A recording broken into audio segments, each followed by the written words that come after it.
नमस्कार मित्रों और मेरे प्रिय छात्रों।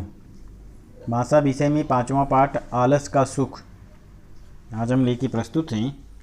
प्रस्तुत निबंध में लेखक ने हास्य व्यंग्य के माध्यम से सामाजिक विकृतियों पर कुठाराघात किया है। जरा सोचो, चर्चा करो। यदि तुम बिना कुछ किए 2 दिन बैठे रहो तो क्या होगा? लोग क्या सोचेंगे? तुम्हारे बारे में क्या विचार करेंगे? क्या उनकी प्रतिक्रिया होगी? जरा सोचो तो। कृति करवाने के लिए आवश्यक सोपान: विद्यार्थियों से उनकी दिनचर्या संबंधी प्रश्न पूछा जाए। बिना कुछ किए दिन कैसे व्यतीत होगा, चर्चा कराएं। आलस्य मानव प्रकृति में बाधक है, विषय पर विचार प्रकट करने के लिए कहें। वे आलसी या कृतिशील बनेंगे क्यों, बताने का अवसर दें। प्राचीन काल से ही लोग परिश्रम को महत्व देते रहे हैं, परिश्रमी और सफल लोगों का सम्मान करते हैं। वे कभी आलसी लोगों पर विशेष ध्यान ही नहीं देते। समाज में आलस और सामाजिक और व्यक्तिगत बुराई माना जाता है। जो सोत हैं वो खोत हैं, जो जागत हैं सो पावत हैं जैसी कहावतों के माध्यम से आलसी लोगों को धमकाने और आलसस्य कुतो विद्या जैसे श्लोकों के जरिए उनको सामाजिक रूप से जलील करने, ताने कसने के प्रयास अनंत काल से जारी हैं। फिर भी उनके कान पर जूं तक नहीं रेंगती। ये आलसी सर्वव्यापी हैं। वे आपको पूर्व पश्चिम, उत्तर दक्षिण सब जगह मिल जाएंगे। अपने संचार माध्यमों के चैनलों को ही देख लीजिए। आज तक चैनल नहीं, आज तक यानी ये चैनल की बात नहीं हो रही है। आज तक आलस और आलसियों का वजूद सेट मैक्स चैनल पर सूर्यवंशम फिल्म की तरह जस का तस बना हुआ है, जो ये दर्शाता है कि बुराई का विरोध करने से वो ज़्यादा बढ़ती है। इसलिए बुराइयों को कोसें नहीं बल्कि प्यार से पालें पोसें और बड़ा होने पर उनके हाथ पीले और लाल करके घर से विदा कर दें, पुनः वापस नहीं आने दें।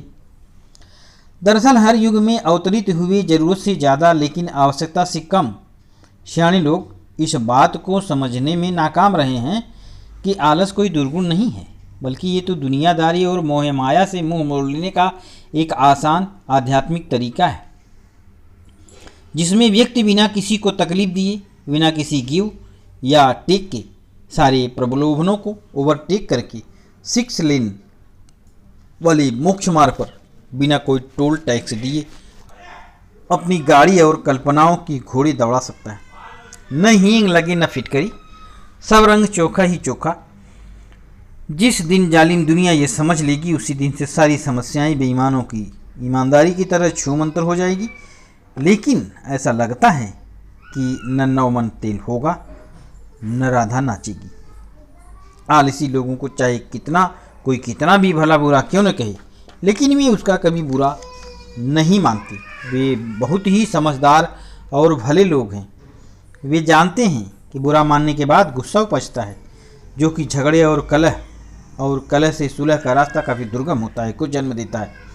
लोग एक दूसरे का मुंह देखना पसंद नहीं करते, जिससे रिश्तों में दरार आने की संभावना रहती है। और इस दरार को रोकने के लिए वो खंबूजा सीमेंट की तरह काम करती है।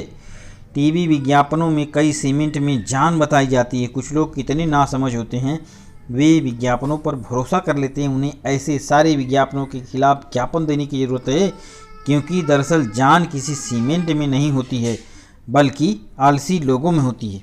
क्योंकि संबंधों के लिए वे एक अहम त्याग देते हैं, लेकिन अपना आलस त्याग देंगे ऐसा वहम किसी कीमत पर भी नहीं उपजने देते। वैसे आजकल बहुत से लोग सयाने हो गए हैं। विज्ञापन देखते हैं और भूल जाते हैं। विज्ञापनों पर विश्वास नहीं करते। सुनते सबकी हैं, करते अपने मन की हैं। आज के भौतिकतावादी युग में सामाजिक मूल्यों को बनाए रखने में आलसी महापुरुष अपनी महती भूमिका निभा रहे हैं।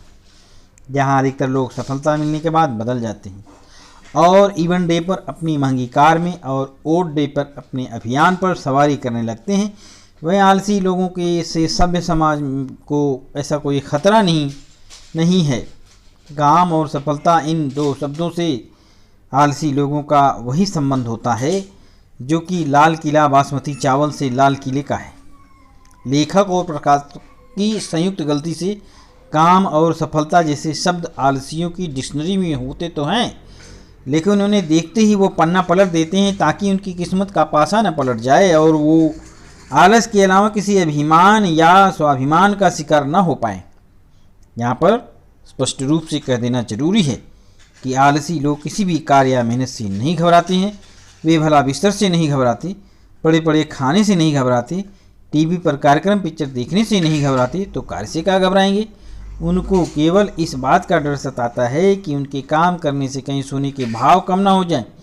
वे लोग इतने दयालु और परहित स्वभाव के होते हैं कि हर क्षेत्र में बढ़ती हुई कलाकार प्रतिस्पर्धा को कम करने के उद्देश्य से काम ही नहीं करते। न रहेगा बांस, न बजेगी बांसुरी। जब वे मैदान में उतरेंगे ही नहीं तो स्पर्धा किससे करेंगे। वस्तुतः वे लोग चाहते हैं कि काबिल लोगों को मौका मिले और सफल होकर ड्यू डेट से पहले अपनी सभी बिल भर सके। इसके बदले इनको किसी सम्मान की आशा नहीं होती, बल्कि ये तो केवल इतना ही चाहते हैं कि काबिल लोग अपनी सफलता का शोर मचाकर इनकी नींद खराब न करें। काबिल लोग जो करते हैं उनके खिलाफ लोग तो कभी आवाज़ नहीं उठाते, फिर आलसी लोगों को ये बदनाम क्यों करते। उनके अलावा आलसी लोगों पर कभी अपेक्षाओं और उम्मीदों पर खरा ना उतर पाने का आरोप नहीं लगता, क्योंकि सपने में भी इनसे कोई उम्मीद या अपेक्षा नहीं रखी जाती। ये कभी किसी का दिल भी नहीं तोड़ते, क्योंकि इन्हें दिन रात खटिया तोड़ने से फुर्सत ही नहीं मिलती। वे इस दुनियादारी से कोई मतलब ही नहीं रखते। उन्हें किसी से क्या लेना देना, बस अपने काम से काम, खाना पीना, पड़े रहना बस। वे दुनिया के झंझटों में नहीं पड़ना चाहते। यहाँ आकर वे गांधी जी के बंदर बन जाते हैं। इन बंदरों का अपना अर्थ लगा लेते हैं। वे न कुछ देखते हैं, न सुनते हैं और न ही बोलते हैं। वैसे वे किसी से डरते नहीं। आलसी लोग बिना दब के कब के समाज के हर तबके में अपनी पैठ सियाचिन की बर्फ की तरह जमा चुके हैं। मैंने पहले ही कहा कि ये सर्वव्यापी हैं। ये आलसी यत्र तत्र सर्वत्र मिल जाएंगे। एक खोजो हजार मिलेंगे। तुम्हें फिल्में बहुत प्रिय हैं ना, अब तुम इन फिल्मों को ही देख लो। कुछ फिल्म निर्देशक तो इतने आलसी होते हैं कि वे फिल्म की स्क्रिप्ट करने में ही 3-4 साल निकाल देते हैं। वैसे ये डायरेक्टर्स हिम्मत करके थोड़ा आलस और दिखाएं तो सरकारें पंचवर्षीय योजनाएं बनाने और क्रियान्वित करने में ही इनकी मदद ले सकती हैं, ताकि कर्मचारी अधिकारी अपने ऑफिस के वातानुकूलित कार्यालयों में थोड़ा आराम कर सकें, उन्हें दौरों पर जाना न पड़े। वैसे उन्हें केवल अकाल और बाढ़ के दौरे ही अधिक पसंद हैं। सामान्य दौरों के ख्याल से उन्हें दौरा पड़ने लगता है। अब तुम ही सोचो कि ये आलसी कितने महत्वपूर्ण होते हैं। यदि ये महत्वपूर्ण न होते तो भला उन पर इतना लंबा लेख लिखने की आवश्यकता क्यों पड़ती। तुम भी इतने मग्न होकर उनके बारे में क्यों पढ़ते। सच बताना, तुम्हें ये आलसी लोग पसंद आ रहे हैं ना। क्या कहा, हाँ या न। चलो छोड़ो, जाने दो इन आलसियों को। अब अपने दूसरे भी काम करो। कितना समय दे रहे हो इनको, ज़रा अपना कान मेरे पास लाओ। एक राज की बात बतानी है।